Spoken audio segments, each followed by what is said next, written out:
క్రైస్తవ జీవితంలో భక్తి అనేదానికి దేవుడు చాలా పెద్ద పీట వేశాడు. భక్తి ప్రధాన పాత్ర పోషిస్తుంది క్రైస్తవ జీవితంలో.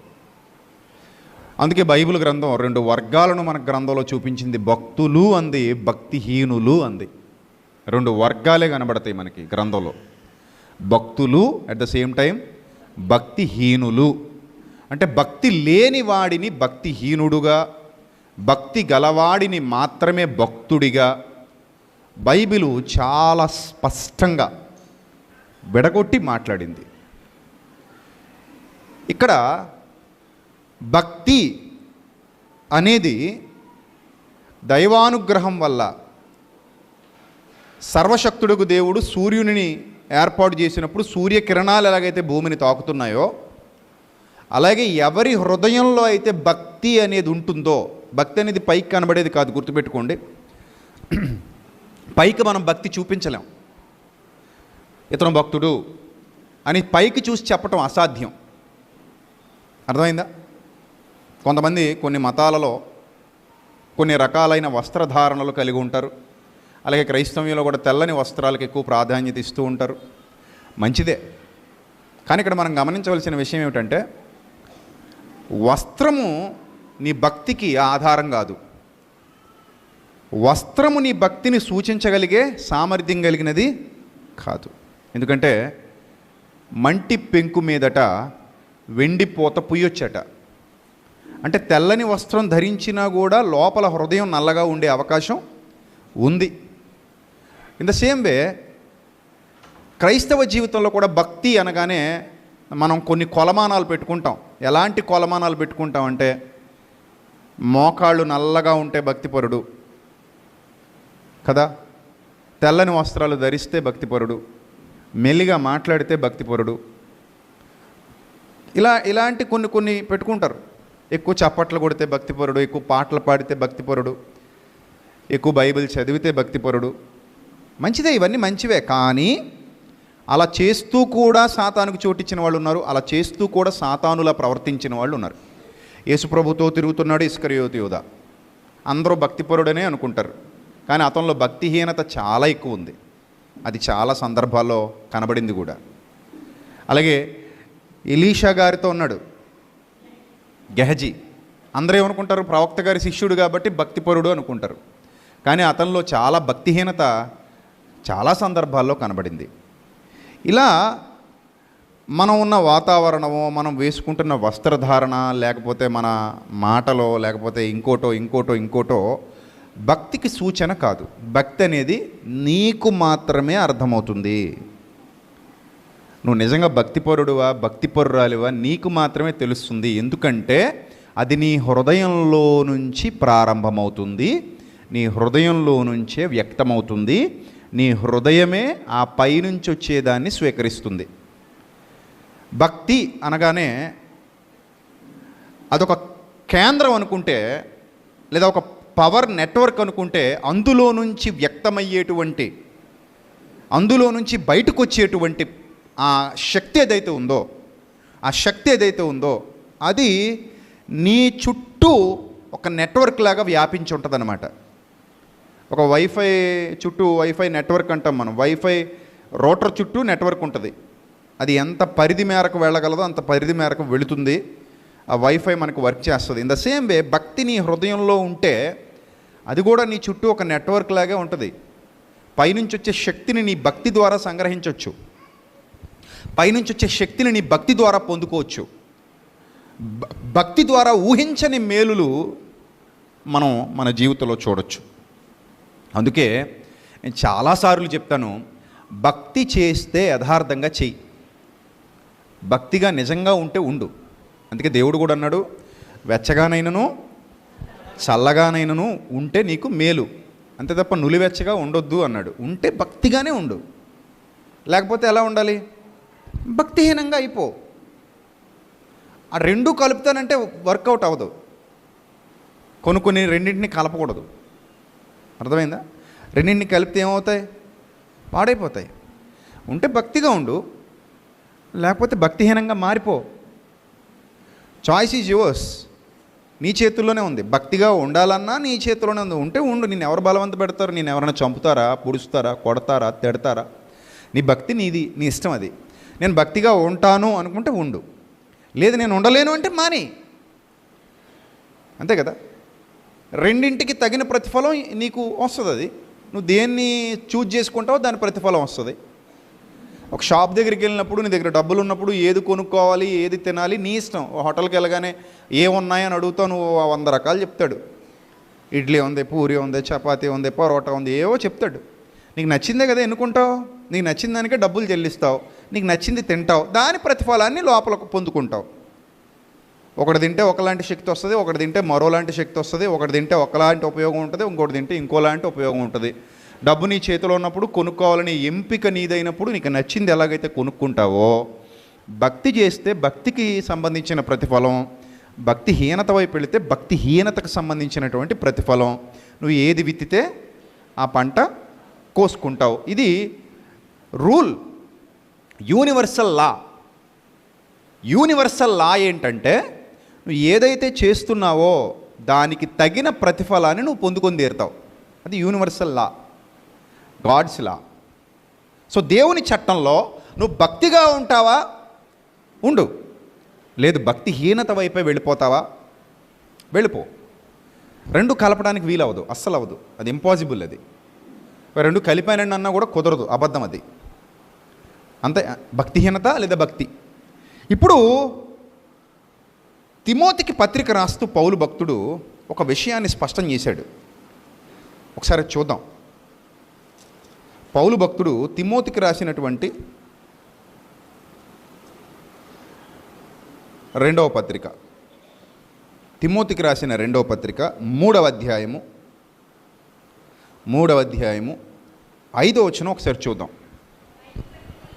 పైకి భక్తి గల వారి వలె ఉండి ఆ శక్తిని మాత్రం ఆశ్రయించరు అన్నాడు. చూడండి, భక్తిలో శక్తి ఉంది అని చెప్తున్నాడు ఇక్కడ. సాక్షాత్తు పౌలు చెప్తున్నాడు. పౌలు బోధల్లో మీరు గమనించాల్సినటువంటి విషయం ఏమిటంటే, పౌలు భక్తుడు అనుభవపూర్వకమైన పాఠాలు చెప్పాడు. ఆయన రచనల్లో కానివ్వండి, ఆయన పత్రికల్లో కానివ్వండి, ఆయన బోధల్లో కానివ్వండి, ఆయన అనుభవాలు చాలా రంగరించి మాట్లాడినటువంటి సందర్భాలు మనకి చాలా సుస్పష్టంగా కనబడతాయి. ఇవి ఆయన అనుభవాలు. ఆయన అనుభవాల్లో నుండి మనతో మాట్లాడుతున్నాడు, ఆయన అనుభవాల్లో నుండి మనకి నేర్పిస్తున్నాడు, ఆయన అనుభవాలలో నుండే పత్రికలు రాస్తున్నాడు. ఇక్కడ ఏమని వ్రాయబడింది? భక్తిలో శక్తి ఉంది అని చెప్పాడు. ఆయన ఏముందని చెప్పాడు? భక్తిలో ఏముంది? శక్తి ఉంది అని చెప్పాడు. మీరు అనుకోండి, ఈ ప్రపంచంలో ప్రతిదానికి శక్తి ఉంది. మాటకు కూడా శక్తి ఉంది.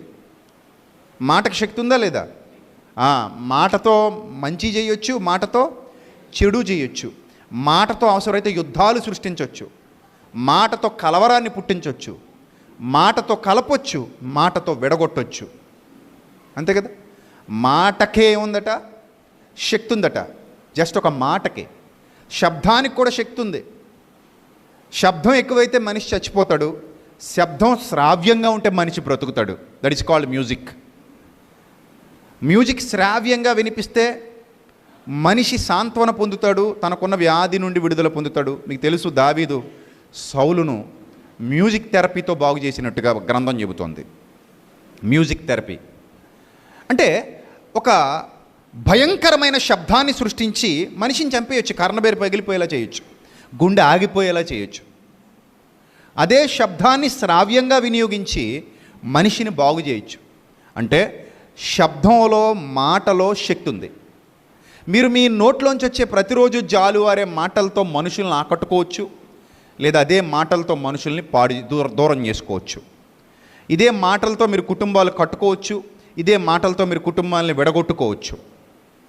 అంటే మాటలో శక్తి ఉంది, పదార్థంలో శక్తి ఉంది, పనిలో శక్తి ఉంది, భక్తిలో కూడా ఉంది, దానికి మించిన శక్తి ఉంది. మనం దృశ్యమైన వాటి మీద పెట్టినంత శ్రద్ధ అదృశ్యమైన వాటి మీద పెట్టం. కానీ గ్రంథంలో కొరింథు పత్రికలో భక్తుడు చెప్తాడు, ఇదే పౌలు భక్తుడు, కనబడేది దృశ్యమైన పదార్థముల చేత నిర్మితము కాలేదు అంటాడు. కనబడేది దేంతో నిర్మితమైందట? కనబడేవన్నీ కూడా దేంతోనట? అదృశ్యమైన వాటితో నిర్మాణమైనవి. అదృశ్య నిర్మాణాలు. అందుకే అదే భక్తుడు అంటాడు, దృశ్యమైనవి అనిత్యములు, అదృశ్యమైనవి నిత్యములు. అంటే అదృశ్యమైనవి శాశ్వత కాలం ఉంటాయి, నో డౌట్. కానీ దృశ్యమైనవి శాశ్వత కాలం ఉంటాయన్న గ్యారంటీ లేదు.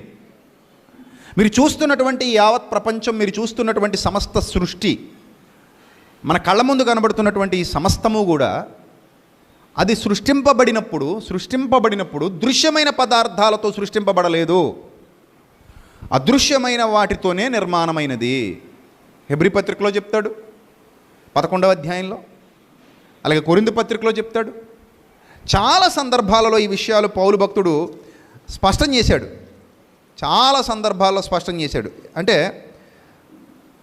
అదృశ్యమైనవి ఎంత శక్తివంతమైనవో చెబుతూ 11:3 మీరు చదవచ్చు. హెబ్రీ పత్రిక 11వ అధ్యాయము 3వ వచనం మీరు చదవచ్చు. అదృశ్యమైన వాటికి ఉన్న శక్తిని చెప్తున్నాడు చూడండి ఇక్కడ. ప్రపంచములు అనగా యుగములు దేవుని వాక్యము వలన నిర్మాణమైనవనియు. చూసారా, దేని వలన నిర్మాణమైనవట? దేవుడు మాటతో కలిగించాడు ప్రకృతిని. ఆయన మాటకు అంత శక్తి ఉందా? ఎస్. శబ్దానికే ఇంత శక్తి ఉందే. శబ్దానికి ఇంత శక్తి ఉందన్న విషయం మనకు అర్థమవుతున్నప్పుడు దేవుని మాటకు శక్తి ఉందన్న విషయాన్ని మనం దృష్టిలో పెట్టుకోవాలి, గుర్తించాలి. ప్రపంచములు దేవుని వాక్యము వలన నిర్మాణమైనవనియు,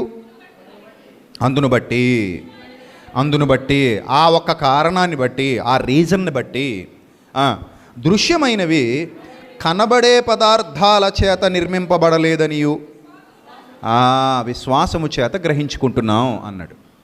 అంటే శక్తి ఎంత గొప్పదో, అది ఎలా ద్విగుణీకృతం అవుతుందో, అది ఏ విధంగా వ్యాపిస్తుందో, విస్తరిస్తుందో ఎవరు చెప్పలేరు.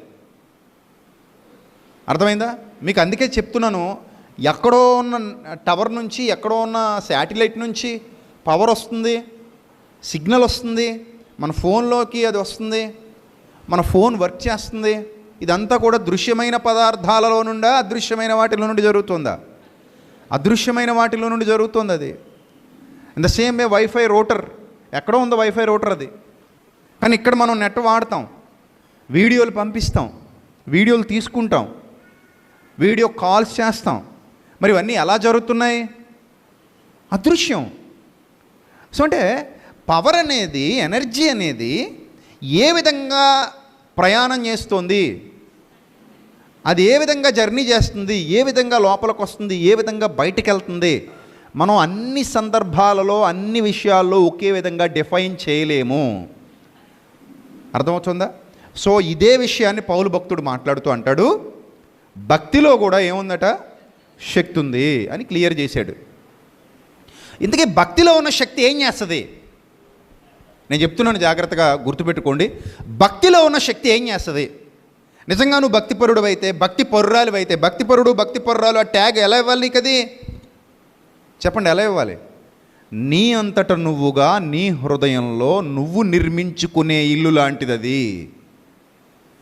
ఇల్లు కట్టుకోవడం, భక్తి నిర్మించుకోవడం, ఇల్లు కట్టుకోవడం, భక్తి నిర్మించుకోవడం, అది నీ క్రియల్లో కనబడడం. అది నువ్వు తప్ప ఎవడు చేయలేడు. అది జస్ట్ పైన నేను ఒక బోధకుడిగా నీకు ఆ రూట్ మ్యాప్ చెప్పగలను.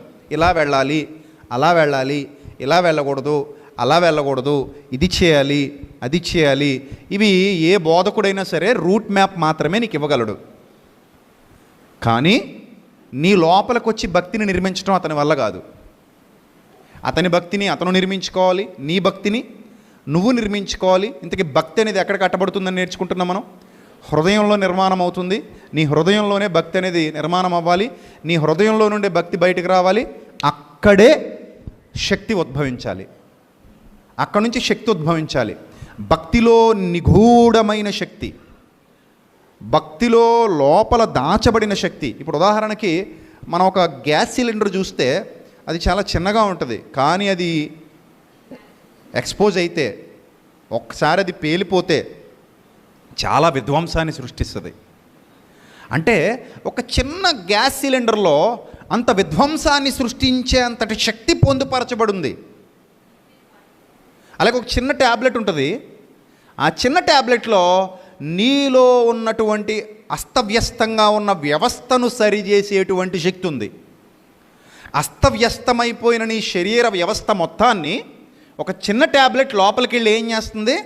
సరిచేస్తుంది. అంటే కనిపించే ఆ చిన్న ట్యాబ్లెట్లో కనిపించని అపారమైన శక్తి దాగుంది. ఆ శక్తి నీ లోపలికి వెళ్ళి నీ వ్యవస్థ మొత్తాన్ని ఏం చేస్తుందంటే సరిచేస్తుంది. ఇన్ ద సేమ్ వే భక్తి అనేదాన్ని నీ లోపల నువ్వు నిర్మించుకోగలిగితే నీ చుట్టూ ఉన్న వ్యవస్థను శాసించగలిగే, నీ చుట్టూ ఉన్నటువంటి పరిస్థితులను సరిదిద్దగలిగే, నీకు అనుకూలంగా సమస్తాన్ని మలచగలిగే, నువ్వు ఊహించని మేలులు నీ జీవితంలో జరిగించగలిగే ప్రభావాన్ని నీలో నుండి బయటికి తీసుకొచ్చేదే నువ్వు నిర్మించుకున్న భక్తి.